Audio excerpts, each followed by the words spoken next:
朋友们好，我是石头。李俊他们是昨天下午来到我们的院子，他们一行呢有3个人，带着2个小孩。昨天下午我们在院子里面吃饭，然后今天上午我们再过来，好好的看一下我们的这栋房子。他们此行的目的呢，刚刚我们聊了会儿，他还是想通过我去给他改造家里的那栋房子。然后呢，看得出啊，他可能又不太放心，他还是觉得我们的施工呢，可能和他们所要的有点出入吧。那这栋房子呢，是我们去年建好的、装修好的，真正来说应该是前年建的房子，总共呢是花了3年的时间。这栋房子啊，也花费了我非常大的心血，整个房子的建造呢，花费了将近有70多万左右，算是很大的一笔投资。那刚刚我们在交谈的过程当中呢，他给我提了一些建议。现在呢，也不知道他的想法究竟是什么样的。他们正在后面拍视频，待会儿呢，我们过去和他谈一谈怎么样。李健，感觉怎么样？感觉你这个房子制作的话是没有问题的。如果说要想做到，租出去让别人来共享这个房子的话，可能还是有很多欠缺。这是我个人理解。说出来，我们一起来看看。比如说像这边的话，这个房间是没有问题的，因为是修的这个楼房嘛。像你修的这部房子的话，感觉房间还是太小了。房间确实做的比较小，因为当时我考虑的是这栋房子呢，一开始不是打算做民宿的，我还是想着我们在城里面呢有一套房，然后呢以后年纪大了想回来住在这边养老。对，因为小孩子呢可能最后都会离我们出去嘛，我们老了之后2口子在这边养老，是这样的一个想法。所以整个房间里面呢，我们做的是比较小，但是里面的一些设施呢，还是考虑的比较齐全一些。其实也能理解，因为在农村嘛，大多考虑的是，就过年过节啊，这孩子多啊，亲戚朋友多啊，每个人都有个独立的房间啊。对，你自己有个私密的空间就差不多了。像这个，如果说当初在这里，把这个门窗做一个开合的话，可能要好一点。对，那这就没有那么像这个整个塞壁的话，我们现在都是全封的。这边是打不开的，你只能透着光看到外面。对，像这些都是全部封闭的，打不开的。因为从古至今嘛，房子都是讲究的是一个透气。对，但这个房间就门一关太封闭了。如果说把它可以开合的话，相对要好一点。我们整个透气口的话，就只有上面那一排，那整个一排。到冬天的话，它也是通气的。所以底下呢，这边全部都是玻璃。对，上次我去过你们家那边，我感觉你们的房子好像比我们的更大一些。对，我们的房子都比你们这边要宽很多。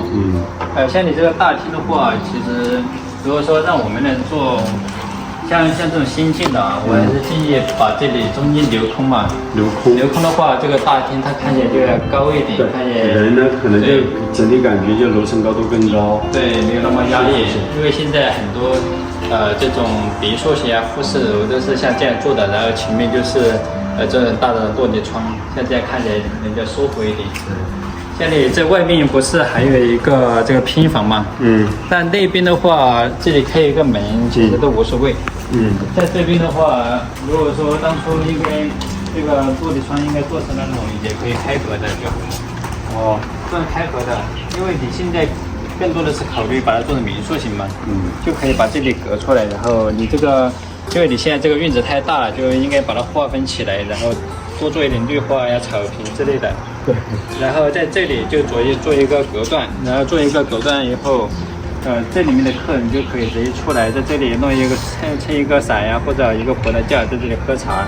相当于你的意思就是说，把整个房间给它延伸出来。对，外面呢就做一个类似一个休息，休闲的一个小院嘛。对，因为现在的这个就形成一个矛盾，就是如果说这里面坐着一位客人，但是其他的客人他就会往这里走过来，在这里像这样看一下，就让里面的人很不舒服。如果说在这里隔断了以后，他肯定就看不到这里了。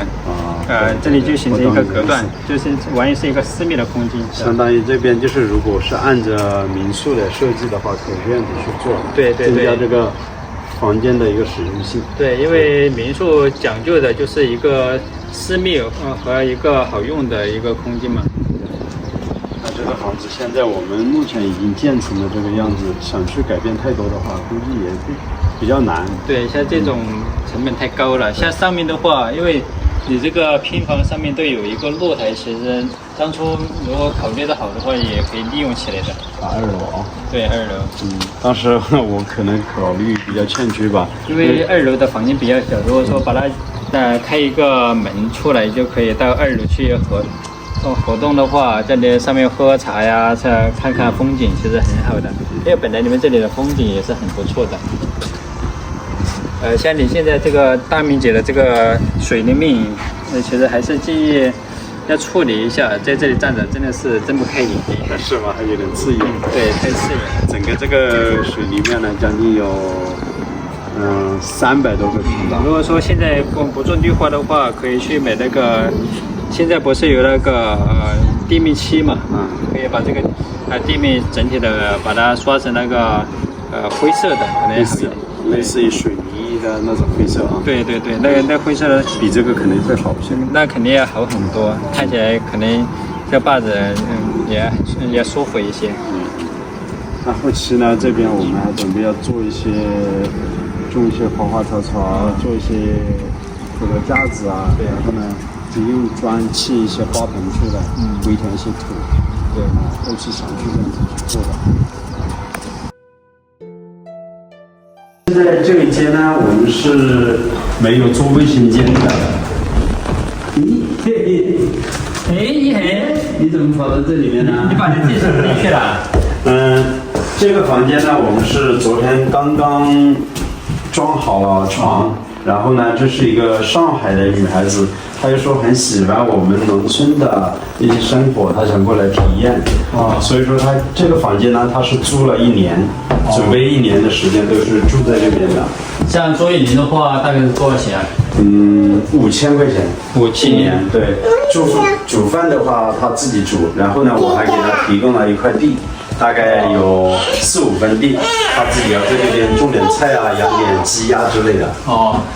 就是这一小个房间可能有个10几平吧。对，这就是他单独的一个房间，那是活动的一些公共区，他都可以大厅都可以用。对啊，我们的厨房、茶室啊、大厅都可以。就相当于这一栋房子都是他的活动空间。对，5000块钱一年，能体验农村的生活。对啊，所以说像这样算下来还是很划算的，因为在大城市的生活比较压抑，就可以来这里小住几天，而且1年都是自己的。其实我感觉你这个房子有很多窗户都浪费了，像这里没有必要装窗户嘛。你这样像这个窗户，对，这个既没有隐私也不实用，而且你那个床如果说装在那里的话，这面墙肯定是要拿来做投影或者装电视的。我感觉你这个房间可以完全把它独立出来，就是不要往那里进，到时候可以在这里做个门出去啊。做个门出去。对，就把这个落地窗搞成推拉的那种。像这样可能，活动空间好一点。你这个确实也是。妹妹醒了。阿姨恒，快去哄你妹妹去啊！